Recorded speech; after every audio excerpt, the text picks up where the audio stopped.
6th chapter, a very, very important chapter for all of us, Dhyana Yoga or Atma Samyama Yoga. In the first shloka, Krishna said that a person who does all his duties without having any attachment to the karma phala, the result of the action, anashritaha karma phalam, karyam karma karoti yaha. Whoever does like this, one should perform the duties, bound on duties, but without having any attachment to the results of those actions. Such a person is sannyasi or yogi, both sannyasi as well as sannyasi, cha yogi, cha he says. In the second shloka he says, one should renounce the desires, sankalpa. All sankalpas should be renounced, because without that you cannot become a yogi. Here in this chapter, whenever Krishna uses the word yogi, he means dhyana yogi, one who has performed karma yoga and reached a higher level. Such a person is known by this name now, dhyana yogi. In the third shloka, Krishna said, if you are a beginner, karma, you must perform. Karma karanam uchyate. For a beginner, performing karma is inevitable. One has to perform the karmas. How? That is already mentioned in the first shloka. And the second line of the third shloka, he says, if you are an advanced seeker, you have reached that yoga rudasya, you have reached the throne of this karma yoga, then shamaha karanam uchyate. Quiescence or quietude of mind, quietening the mind. Inaction as well as quietening the mind is known by the word shama, S-H-A-M-A, shama in Sanskrit. Now let us see what Krishna says in the fourth shloka of 6th chapter. Yada hinendriyartheshu na karma sanushajjate sarva sankalpa sannyasi yoga rudhastadochyate. Yada hi na indriyartheshu na karmasu anushajjate. And sarva sankalpa sannyasi yoga rudhaha tada uchyate. How do I know that whether I am a beginner or an advanced seeker? Have I reached this advanced stage? We all want to know, isn't it? Just like how we keep on testing our BP. Has it gone up? Has it gone down? So that to take corrective measures. So here, am I a still beginner or have I become an advanced seeker? So to know that, there is a beautiful test given by Krishna here. Yada hi na indriyartheshu na karmasu anushajjate. Anushajjate is having attachment. Na indriyartheshu. Indriya artha is whatever is available for the sense organs. The bhoga vishaya vastu, the objects of sense pleasures. If you are not interested in this, indriya artheshu na anushajjate. No attachment to any of these objects which are available in the world or worldly sense objects, you do not have any interest in this. So the first one. Then, na karmasu anushajjate. Not very keen on performing any activities in this world. That is the worldly activities. The second one. First one is not interested in the sense objects. That means you have controlled your sense organs. Second one is na karmasu. No attachment to any of these worldly activities. You perform activities for the sake of benefit of all the others. Loka sangraha. For the development of all the others, not selfish. No selfish activities. Selfless activities, and without having anushajjate. Such is attachment. Anushajjate. No. Na has come already. Na anushajjate. And is that sufficient? Krishna adds One more here. Sarva Sankalpa Sannyasi. You have to renounce all the sankalpas. What it means is, it is not sufficient if you withdraw yourself from the worldly objects as well as worldly activities. But from within, you may have some minute desires, small desires. That also you should renounce. Sarva Sankalpa. Whatever kind of desires are there, all those should be renounced. Are you so? Then, yoga rudaha tata uchyate. If it is so, then you are perfectly yoga ruda. You have attained the throne of yoga. Yoga here is karma yoga. Then later on it is jnana yoga. You have reached this level. Unless you reach this level, meditation is highly impossible. First one is no attachment to the indriya artha, that is sense objects. Second one is not interested in worldly activities, which is selfishly being done by all of us till now. And the third one is internally there may be some desires. All those desires should be renounced. Only then you are yoga rudaha. Yes, you have reached this particular level. You can declare for yourself, yes, I have reached this level. It is not easy to renounce desires. That all of us know. That I should renounce all desires, that itself is a desire. So life will not go on without desires. Now what Krishna means here is detach, attach. Detach from the worldly to the good thoughts, noble thoughts of God. We can do it if you understand one concept that we have been doing till now. Most of us are married here, hardly one are married. Married, especially females, ladies. Immediately after marriage, it is difficult for us to get adjusted to the husband's family, husband's family, and the rituals of that family, etc. Because what you are brought up, the nature of that family is completely different from the nature of the family in which you are right now born.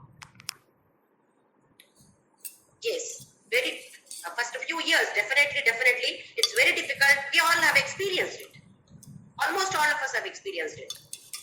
Even if you belong to the same community, definitely there is difference in the culture of one particular family to another family. What acharas that they follow, it may be different. So, there is a lot of difference and we find it difficult to get adjusted. But later, as we go further in life, we may have children and we get used to this particular house that we have come now, which we call it as our house now. We slowly get attached to this house and this environment. When the children are very small, you feel like going to your parents' house and staying there for a few days. But as we grow further in this life, the number of days that we stay in our mother's place reduces. And after a few more years, like say cross 40, 50, then children also grown up. And if you go to your mother's place, you want to come back to your own place. This is the experience of most of us. Not that we don't enjoy in mother's place. We do enjoy in mother's place too. But we feel like coming back because we have our own way of living in our house. Whatever I want, I can do. Does anybody stop me from doing whatever I want in my mother's place? Nobody stops. But still, mind is at this particular place now. See, it is not that our love for our parents or siblings has got reduced. Does it reduce? It never reduces. For the parents or for the siblings, the love does not reduce. But at the same time, this increases. Here, this increases. So it is not difficult for us to get detached from the worldly activities and get attached to God. We have already implemented this concept in our life till now. Same concept. Slowly we should turn towards God or towards simply positive thoughts. Then, from this world, we can get withdrawn. We can withdraw our mind from all these worldly objects as well as activities. Once again, I stress on this point that we are not stopping the activities. We are performing the activities. But when we perform the activities selflessly, till now, selfish motive was there. Now, selflessly we work.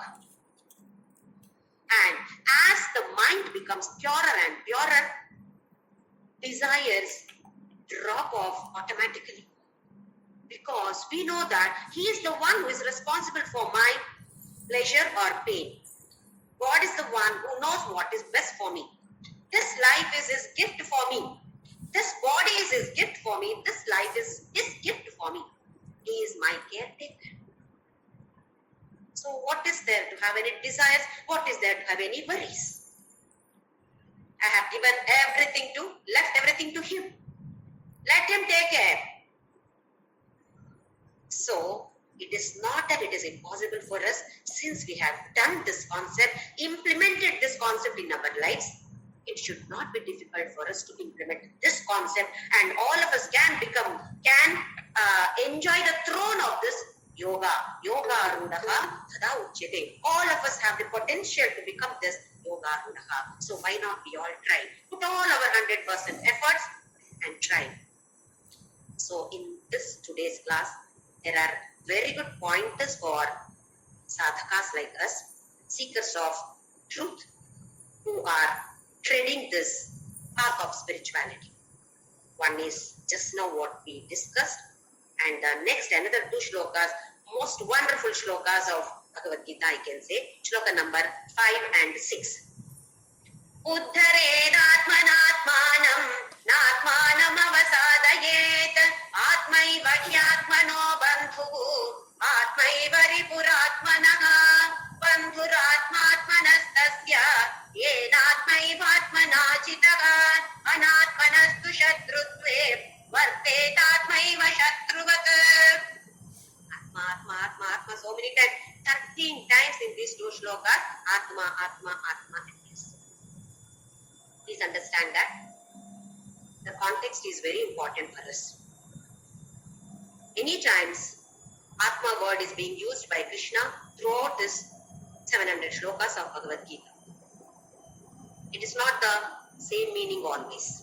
Sometimes it is a spirit soul, sometimes sense organs, sometimes mind, sometimes Paramatma, sometimes Jivatma. So it depends on the particular context that he is using it. Let us see what he means. Uddharet atmanatmanam. Uddharet. Lift yourself, Arjuna. Atmana atmanam. By the Atma, lift your Atma. Lift yourself by yourself. Second word, Atma, is mind. First Atma is the soul or Atma or the higher aspect of the mind. When we observe, there are two aspects of mind. One is the lower side and the other one is the higher side. Let us see what we mean by this lower and higher side. Intellectually, all of us know the concepts of life. How should I be? If I want to be happy in my life, how should I be? What should be my attitude? Simple example, truth, telling truth. All of us intellectually know, from our childhood we have been learning this, Satyam Vada, tell truth only. All of us intellectually know it. But in the mental zone, with these emotions and feelings, are we sticking to it? Are we able to tell the truth always? Not even for joke, you should not tell. any life? Are we implementing it? So there is one lower self, another higher self. Lower self is what exactly I am now. Higher self is what I should be. Ideal me and implementing me. What I am implementing is the lower self. What I should be is the higher self. This is the lower mind. This is the higher mind. When this lower mind is lifted to the level of the higher mind, meditation will be successful. I repeat that. Lower mind should be lifted to the higher mind's level. When they both are equal, that is what actually what I am, actual me should become ideal me. Actual me is the lower self. Knowing the concepts of life, am I implementing it? If I am able to implement, then my lower self comes to the higher self. Both are balanced, both are equal. Not that the higher self should become lower self only. That is why he said, Uddhared Atmanatmanam, Uddhared. Lift yourself, Arjuna. Understand? This particular sentence is not heard by Arjuna in the ears of Gopikas while he performed Rasa Leela. He did not utter these words, the Gopalas in Gokula or Vrindavan, or even while lifting the Govardhanagiri. No, he did not utter these words. He rose these words in the serious situation of the battlefield to fulfill his avatara's purpose. Why did he take this avatar? Not to kill Kamsa, not to kill Shishupala or Dantavaktra. That is only the means. It is for declaring this kind of, roaring this kind of words. Uddharet Atmanatmanam. Not only for Arjuna, for all of us. Lift yourself. All of us must lift ourselves from the lower self to the higher self. How do we do this? Purity of mind. Utmost importance must be given to the purity of mind. How do we do this? Entertain positive thoughts, entertain noble thoughts, entertain divine thoughts. Because of our vasanas, sometimes we get negative thought. Analyze. Every now and then, keep on analyzing. What kind of thought am I getting? We understand that once we start this path of spirituality, we understand it is negative. I should not be getting this. Cut it there itself. How do I cut it? The moment I focus on it, that gains momentum. How do I cut it? Detach, attach. Think of something positive. Maybe chanting. Or maybe thinking of something that is positive. Something pleasant for us. Then the mind is not focused on this. Then immediately mind moves to the positive side.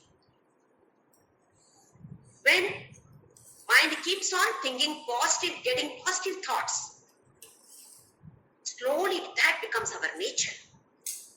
Being positive becomes our nature. At any time, any crisis you are ready to face. Because that is your nature. Every crisis, you look at the positive side of that particular situation. And mind is not disturbed, mind is not agitated, you don't cry. Some people have the habit of finding faults in others. They say that such people try to find stones in curds also. They search for stones in curds also. That is, whatever good you do, their nature is like that. Why? Because they practiced only continuously talking negative thoughts. Mind has become negative. When the mind becomes negative, Your approach is totally wrong approach. That is why Krishna says in the next line, Atmaiva hyatmano bandhugo Atmaiva ripuratmanaha. Atma only, your own Atma is your friend. Your own Atma can become your enemy. Your Atma is the lower self and the higher self again. Your lower self can become your friend if you entertain positive thoughts. You entertain negative thought, the same lower mind will become your own enemy. How is it possible? At any situation, when we observe, the lower mind which is negative takes us in the wrong path. Because for that, what is real looks unreal, what is unreal looks real. So it takes us in the wrong path. Whereas, if you start developing this type of positive attitude and positivity becomes your nature, then you become sincere, mind is purified, concentration is high, perspective at looking at the angle, that is with which angle are you looking at any situation, that becomes really better and better, that we can observe for our own selves. Assume that somebody talks negative. Let us not think of somebody else. We will see what happens in our own family. Husband or children say something about us, something about me which I don't like. Then, immediately what happens? Krodha. You don't have to put bindi and call, come, Krodha. It immediately comes. Without invitation, it comes. Very next, momentarily it comes. Comes there, then what happens? I lose my balance. Whatever thought comes there, comes in the form of words, then the next is in the form of actions. I talk as I want, I talk. Or I act, actions also as I want now. Brain and all the organs have lost connection with the brain. Buddhi has taken a back seat. I behave as I want. At that moment, what I feel is right, I will do, because the lower self is taking charge of my life there. Lower self, that becomes my enemy. And what happens? Once I utter the word, it is gone. You cannot lift it back. You cannot take it back. And situation goes out of our control. Then you repent, I shouldn't have told this, I shouldn't have done this, I should have talked like this, I shouldn't have behaved like this. Repentance, yes, that is another aspect. But what did we do at that moment? Why did it happen? At the same time, let us say that my husband has passed some negative comments on me. Instead of negatively reacting to the situation, I can analyze the situation. He may be right. Let me analyze the situation. Find out where did I go wrong. If it will have gone wrong, how should I correct myself? Then, once I know that, yes, what I have done is wrong, I should correct myself, and that concept should remain here. I should strengthen that particular concept in me. Otherwise, there is no point. If I commit the same mistake again, then that is a sin. I should learn a lesson from this particular situation. This is how I left my lower self to the higher self. Without analyzing, negatively reacting. This is what most of us do. Having known this particular concept now, once again I say that Krishna is roaring to all of us. Come on, do this. Why not we all try? Lift ourselves up. We can always try to do it. We may fail, many times we may fail. It does not matter. We should try. Think, why am I here in this world? I should improve myself. For self-improvement, I am here. But what am I doing? I am trying to correct everybody else. What your husband is doing, not right. What the children are doing, not right. What your daughter-in-law is doing, not right. What your son is doing, not right. What your daughter is doing, not right. What is right? What I am doing is right. This is the concept with which we live in this world. Unfortunately. That is why we are not able to lift ourselves up. We should understand that we have come here for our own improvement. In the same breath, Krishna says, Uddhared Atmanatmanam na Atmanam avasadayet. He says, once bringing it up, don't put it down again. Na Atmanam avasadayet. How do we do this avasadayet? Once I know that I am like a little positive, then the ego. Little bit of meditation, 5 minutes, I am able to focus. Aha, I am great. See, my friend is not able to do. I am great. Ego. Check. Is the ego growing in you? Then you are not growing. Only ego is growing. We are not growing. If the ego is not growing, then yes, certify I am growing. So this should be a constant check for us. Is my ego growing? Is my ego growing? This should be continuously checked by all of us. Nobody else can do this for us. That is why he says in the next shloka, Bandhuratma manastasya enatmaivatmanajit. Same meaning. Whoever has controlled their mind, lower mind, such a mind is your bandhu. Anatmanastu shatrutve vartet atmaiva shatruvat. Anatma, one who has not controlled his sense organs, his mind. The same mind behaves like an external enemy. This is what we have been talking about. Kama, Krodha, Lobha, Moha, Mada, Matsarya. These are not external enemies. They are internal enemies. Where are they? Internally, where are they residing? Is it in my heart?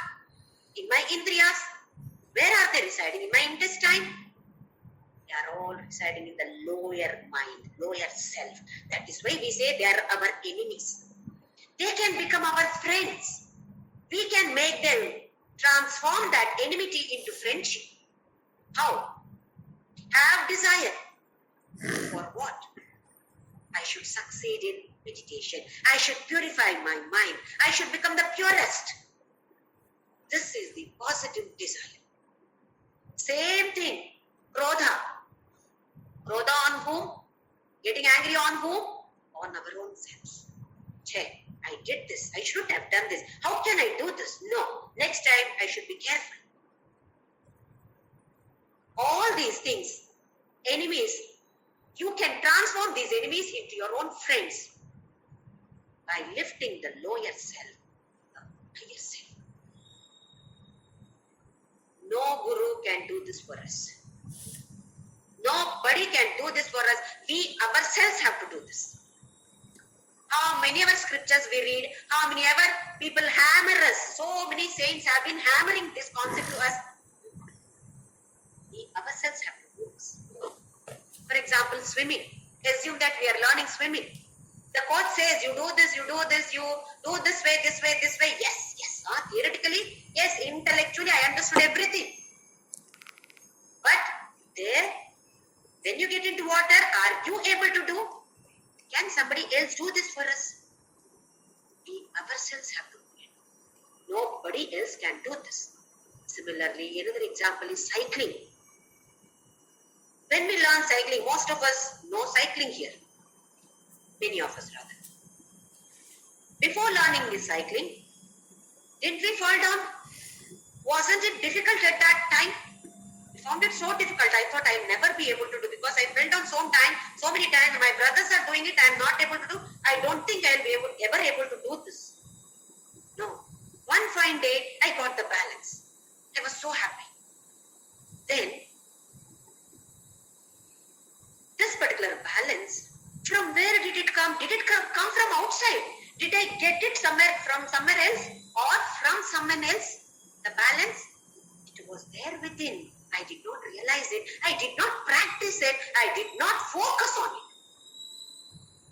So remember, everything is there within us. The potential for self-improvement, chances for growing, and the strength for dragging ourselves out of the gutters of misconception is there within us. It is for us how we make use of it. It is in our own hands. Life is in our own hands. We may say that my life is all like this because of this person, because of that person. No way, no chance. It is because of my own self, my life is like this. It is because of your own self that your life is like this. So it is up to you. You can bless your own self. Or na atmanam avasade. We can just curse ourselves. Hey, why is like this? Why is it like this? Why is it like this?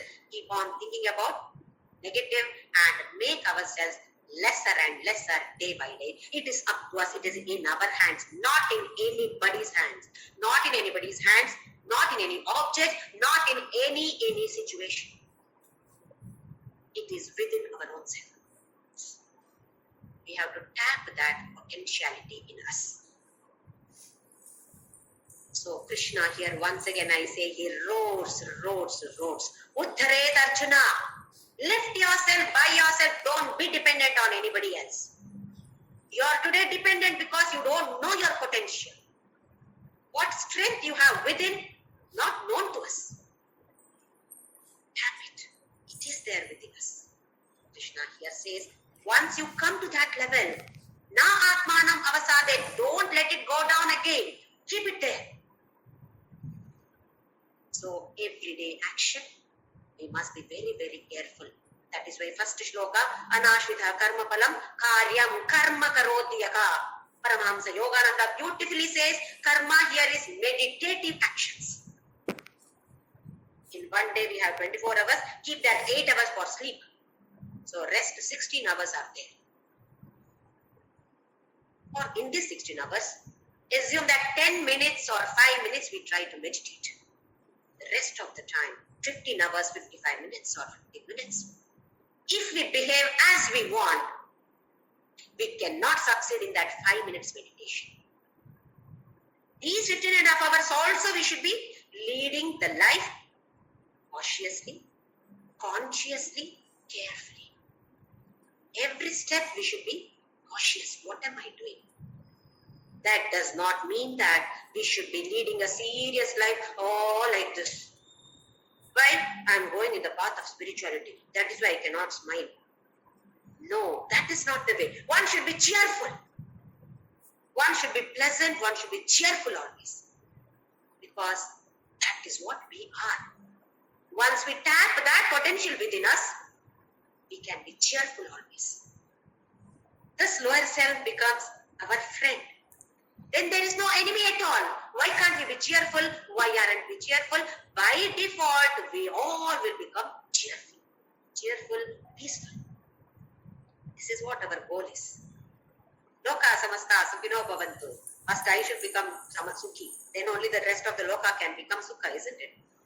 So in that loka, I am also involved. So when we pray for others, definitely my sukha also is taken care. So let all of us try to lift ourselves by ourselves. Let us not be dependent on anybody else. We should lift ourselves. Lower self should come up to the level of this higher self. What is actual me should come up to the ideal me. Since all of us know how I should behave, how I should be intellectually. So we have to lift our emotional behaviors also. Not only intellectually, emotionally with all our feelings, we should lift ourselves up. So these are extremely important 2 shlokas of Bhagavadgita. Not for by hearting and chanting every day. If anybody chants, well and good. But to remember these concepts and implement in our lives. It is not just remembering the concepts. how we implement in our lives is very, very important. One of our members had called me a few days back. Just one incident she narrated, that she has a beautiful garden, and in the garden compound, she has kept some pots, of course plants in pots. One day it so happened that some monkeys came and just pushed down the pots, and maybe 8 to 10 pots fell down and broke. She said, earlier, if I had to face the same situation, I would have cursed these monkeys. Now, because of this concepts of Bhagavad-Gita that I have understood, based on this, I started analyzing. Why are these monkeys here? Poor monkeys, no forest at all for them. We ourselves have cut all these forests for our selfish motive. And where can these poor animals go? So, I was peaceful. See, this is how each one of us can learn things from the situations that we face. I was extremely happy when she narrated that. This is what Krishna wants, not to pack this Bhagavad Gita books, Ramayana books and Mahabharata books in a beautiful silk cloth and keep it in the God's room and do arati and worship. Krishna does not want this. Krishna wants all of us to understand and implement in our lives. Another person also told me day before yesterday, she lost one of her very close family members, and she realized the importance of her duties, what we discussed in Sankhya Yoga. Yes, there is sorrow definitely, because that person is no more existing for you to converse or any of interactions. But at that moment, she realized, what is my duty? Being close to this person, my duty is to chant his name, God's name. So she said, internally I was totally, continuously chanting God's name. This is what I have learned from Bhagavad Gita class, she said. I was extremely happy about it. This is what we all need to do. Learn Bhagavad Gita, chanting, yes, that is one aspect of it. Understanding, second aspect. Implementing this in our lives is the best aspect of it, rather the most important aspect of it. So let all of us try to implement to the extent possible. As I said, many times we fail. But keep trying, try. One day or the other, we will definitely reach that yoga rudha. That level, all of us will definitely reach. We'll move on to the next shloka. Shloka number 7. Chitatmana prashantasya paramatma samahitaga shitoshna sukha dukkheshu tatha manapamanayoga. One who has reached that level, now qualities are described by Krishna. Chitatmanaha, one who has controlled his mind. How is he? Prashanta. Shanta, peaceful. Prashanta, highest level of peace. So he is always peaceful, serene, absolutely no disturbance. When you have disturbance, this also we have to analyze. Keep on analyzing the mind. When is it peaceful? When is it disturbed or agitated? Assume that somebody has bought a car, a very costly car, expensive, beautiful, big car. What I have got is a very small car. Immediately, first, car is good. The next thought is, my car, even I should possess this kind of car. Immediately the next thought is so. First you compliment that, then the next thought comes, my car is good. Why can't I also have this kind of car? Slowly that gains momentum. See the desire. Now slowly that gains momentum and you start feeling jealous of that person. Then what happens? You feel that something negative should happen to that person because he has got something more than me. In some other aspect, he should be less than me. Please observe the mind. Whenever we get such thoughts, mind is disturbed, mind is agitated. Any negative thought, mind is agitated. Vice versa. Mind is agitated, understand that I've got some negative thoughts. Mind is peaceful, understand that I'm in the positive direction. I'm in the right path. Able to keep up that serenity always? Yes, yoga rudha. So this all of us should keep on analyzing. When the mind is serene, when the mind is agitated. If it is agitated, what is the cause for it? Where am I going wrong? It is not because of something else. It is because of my own lower mind. Bring it up, bring it up, bring it up. So every time, unless we do, we cannot lead a peaceful life. We cannot lead a happy life. We cannot give happiness to others also. What we have, we give others. Have happiness, share happiness. Have sorrow, give sorrow to others. Have problems, give problems to others. Have complaints, give complaints to others. Have irritation, give irritation only to others. So what we want to be in our own hands. This is why he said, first he said, Uttare Atmanatmanam. We'll bring this concept every now and then. Paramatma Samahitaka. In such a person, Paramatma is residing. What is that Paramatma? Higher self itself is Paramatma. So he is always in Paramatma only. Then, Shitoshna Sukha Dukkheshu Tatha Manapamanayo. Krishna talks about the hurdles. What are the hurdles that we can face in this meditation? Shita, Ushna. That is cold and heat. What happened to the body? This is at the physical level or at the body level. What else can happen to the body? Health, disease. This can happen to the body. Youth, old age. This all can happen to the body. One should be samahitaka. One should be equal in this. So this is at the physical level. Next one is sukha dukkha. Sukha and dukkha, where does it happen? At the mental zone. This happens only in the mental zone, not at the body level. It happens to the feelings, emotions in the mental zone. What else can happen?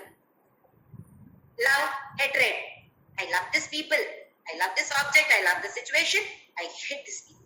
I hate this object. I hate this situation. I cannot tolerate this situation. This can happen in the mind. It's only at the mental level. Similarly, kindness and cruelty. We can be kind. We can be cruel. That comes from the thoughts. That is at the mental level. Then, tatha, mana, apamana. Intellect, buddhi. So, Krishna talks about the hurdles that can appear, come in front of us through the physical level, through the mental level, through the intellectual level. Forgo all these. If you remember, in Sankhya Yoga, Krishna declared, I think 14, shloka number 14. Matra sparshast kaunteya, shitoshna sukha dukkadaha, agama paino nityaka, tam titikshasva bharata. All these are there. They come, they go, they come, they go. Titiksha, tolerate. Arjuna, tolerate all this. Patience. Have patience, have faith. This is what Shirdi Sai Baba also says. Shraddha and Saburi. Faith, patience. Both are needed. Many times we fail, but faith should be there in these words of Krishna. Krishna has told this, it must be the truth only. I will try. I have failed now, I will try again and again. So this is what we all should try, and we get these qualities when we reach that level. So these are the qualities of a person who has reached that level. Next shloka, shloka number 8. Jnana vijnana triptatma utastho vijitendriyaha yukta ityuchyate yogi samaloshthashma kanchanaha. Jnana vijnana tripta atma. He is tripta, he is contented. Who is that? Who has reached that level? He is contented. And see, jnana. What is jnana? Theoretical knowledge. What we read, what we hear, these are all jnana. Only theoretical knowledge. Vijnana, anubhava. What you experience. Experiential knowledge is known as vijnana. That is why science, you see, they don't accept if you say simply. You have to perform that experiment and show them. Only if the result is yes, then it can be done. That is, experiment is needed there. So here also, this person has the theoretical knowledge. He also has the experiential knowledge. So he is tripta in it. Then, utastha. What is uta? Now here what Krishna means is, the blacksmiths, the one who work with iron, they have one anvil, one iron block as the base. On that, assume that I have an iron piece like this and it should be brought to some other shape. So what does he do? The blacksmith, he keeps that iron rod, heats that iron rod and keeps it on this anvil and hits it with another rod. That particular rod gets the shape according to whatever, however he hits, according to that it gets that shape. But what happened to that base block anvil? It remains the same. It does not change. So here he is like a kutastha. He remains as a substratum. Like how we watch movies. You go to the theater, you watch movie, white screen is there, white background. On that the movie is shown. If that white background also moves, what happens? We will not be able to understand the movie at all because everything is moving. Background is moving, foreground is moving, all are moving, we will not understand anything. This should be constant as a substrate. So here he is like that. Whatever happens in my life, it is not to me. And contented here. And the kutastha. So this kutastha also comes many times later in Bhagavadgita. Understand that it is a substrate. No change at all. Body undergoes changes. Emotions undergo changes. Intellect undergo changes.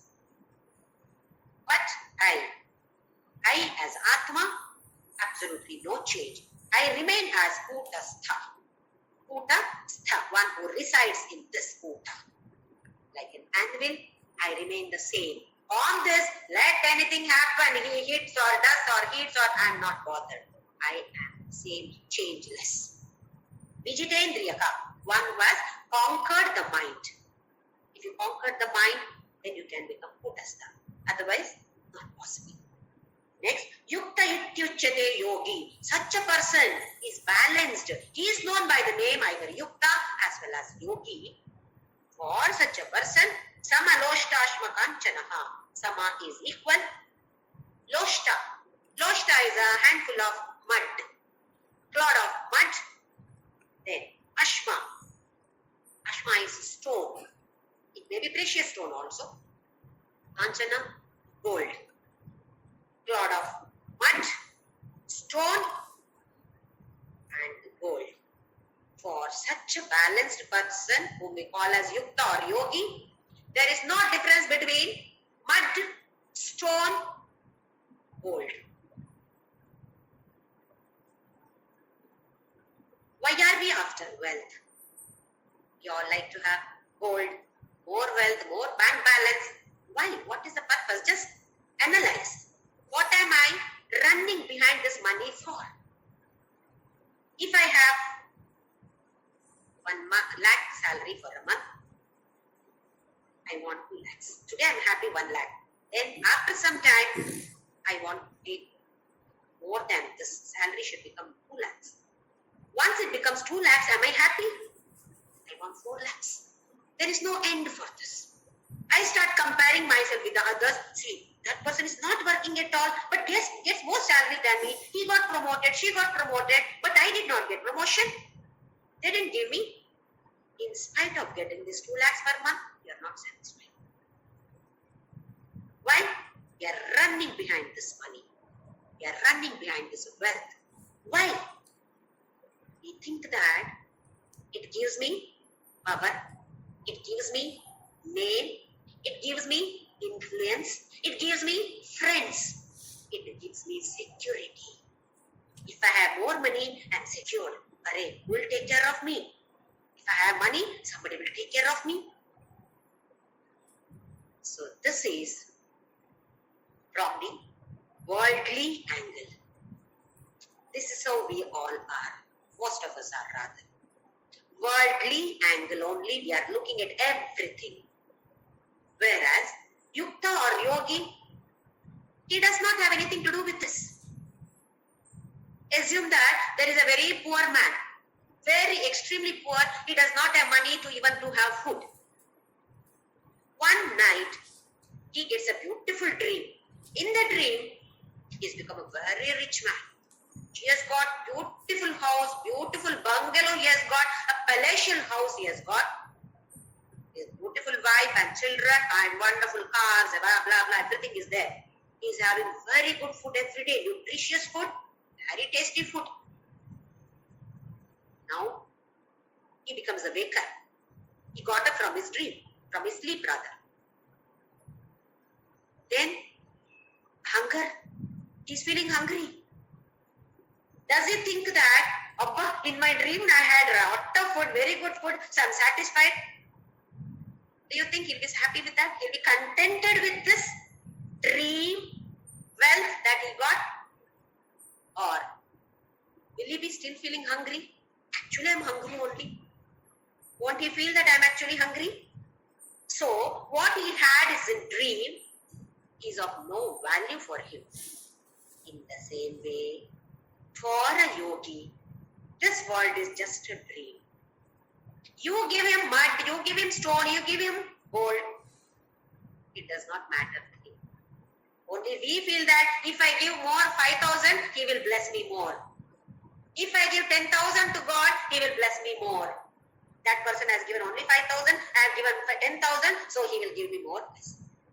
I have done so many pradakshinas, this person has done only this many pradakshinas, so for him less blessing, for me more. Because we look at every situation from the worldly matter, what we call as laukika vyavahara. This has got nothing to do with this.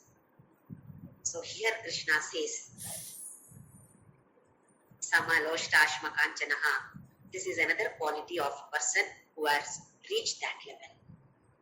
It may be difficult for us to reach that level, but Krishna has already announced in the 5th chapter, Ihaiva Tairjita Sargo. It is possible for you to do this in this body, in this family, in this world. You don't have to run away anywhere else. You don't have to take sannyasa, Arjuna. You don't have to become a sannyasi. This is a very good pointer for all of us. So let us try our best to be like this. Next shloka. Now what he talked about is same mind, universal vision for some objects, some inert objects. Let us see what he says for living objects also. Sugran mitrayudasina madhyastatveshya bandhushu sadhushvapi cha papeshu samabuddhir visheshyate. How he behaves with the people. Samabuddhi vishishyate. He gives importance only for samabuddhi or equal vision, universal vision. With whom? Suhrit. Suhrit is one who is a good person, who has got a good heart, or very good person, very pious person. Mitra, my friend. Then Mitra Ari. Mitra Udasina is there. Mitra Ari Udasina. Ari also has come there. Mitra Yu. Mitra Ari Udasina. Becomes Mitra Udasina. Ari is enemy. My enemy. So here, good person, my friend, my enemy. Udasina. Somebody who is totally indifferent. Neither this party nor that party. Somebody indifferent, a person like that. Similarly, Madhyastha, neutral person. In every situation, he is neutral. Such a person. Then, Dveshya Bandhushu. Some people whom I hate, some people who are my relatives. Then, Sadhushvapi. In sadhus, sadhu, one who has got good mind. Even saints. Papeshu. One who has committed lot of mistakes, committed sins, or unrighteous person who is treading the path of unrighteousness. All these people, Samabuddhi Vishishyate. He does not differentiate. This we have seen one of the shlokas from the 5th chapter. Vidya Vinaya Sampanne Brahmane Gavihastini Shunichaiva Shobhat Pandita Samadarshina. Concept Krishna brings over here also. It is like go to the zoo, look at all the animals. We enjoy. Whether it is a tiger, lion, monkey, snake. Poisonous snake is there. Monkey who does not do anything much. Rabbit is there, does not do anything. No trouble at all for us. We enjoy that. Tiger, lion, that also we enjoy. Why? We are somewhere far off and just looking at it. Same way. Keep yourself far away from them. From them in the sense, not that physically, mentally away from them. No attachment to any of this, whether friend or enemy, relative, non-relative, sadhu or papi, all are treated equally. Why? Container only is different. What is the content? Same. And the content is the same. How can I differentiate? Why should I discriminate? I should not discriminate at all. So in the previous shloka, he said that whether it is mud or stone or gold is the same. Now such a person, not only in the inert objects, living things, living beings also, everybody is treated equally by such a person.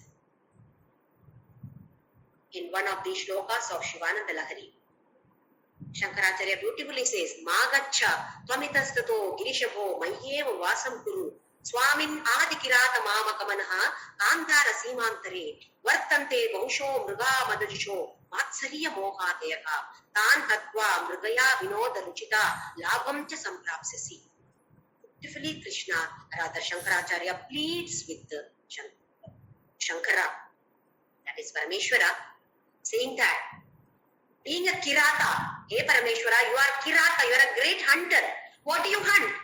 You hunt the wild animals. Wilder the animal, more pleasure for you. So why do you go to the forest? Wilder than those animals are residing in my heart. Now, come here. Kill all these wildest animals in the world are there within me. Kill these wildest animals. You will enjoy that. What you enjoy? Wilder, more pleasure for you. So here I have got wildest animals. Kill them and stay there. Make my heart as your abode. Don't go anywhere else. Don't search here and there. Why do you waste your time searching here and this forest and that forest, Parameshwara? Come to me. In my heart, the wildest animals are residing. Kill them and make my heart as your abode. Such a wonderful shloka, one of the shlokas from Shivananda Lahari. So let us all pray to that Parameshwara. Stay here within me. Kill all these wild animals so that my lower self comes to the higher self. My actual me becomes the ideal me. I can also become this Yogaruda. Unless I purify my mind, I cannot succeed in meditation. I may be simply closing my eyes. I may be doing pranayama. But dhyana will not take place. I want to succeed in this. See, this type of desire we all must have. This desire is allowed. This is not laukika desire. This is not worldly desire. This desire is needed for all of us. Lift, uddhared atmanatmana. Keep on hammering this shloka. Keep on thinking of these points, these pointers, and keep on trying to lift ourselves from the lower myself to the higher self. Let us chant Ram Nam. Ram Nam is also another way of lifting ourselves, lower selves to the